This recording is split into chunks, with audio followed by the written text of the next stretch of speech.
been 10 years since Brexit. My perception of these things is that it hasn't turned out particularly well. People don't seem happy about Brexit 10 years on. Is that what happened?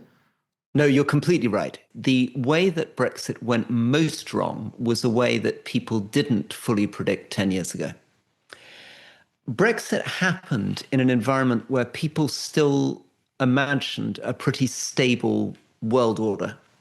And the story was, being driven by the Brexiteers at the time, we'll leave Europe, which they saw as a pretty stagnant economy whose demographic growth, whose age profile was going wrong, whose economy was growing slowly.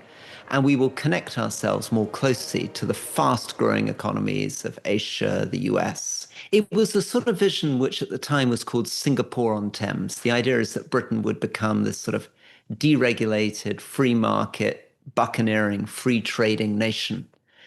And of course, it happened at exactly the wrong time, because in fact, the story over the last 10 years is not a world becoming more globalized, more open, more free trade, but instead a world which has been defined by protectionism, by tariffs, and where national security threats means that the idea of completely opening your economy to China, or even perhaps for some people to the US at the moment, doesn't seem as smart. And in fact, there are many arguments, particularly following Russia's invasion of Ukraine, for why you should be closer in every way to your European neighbors.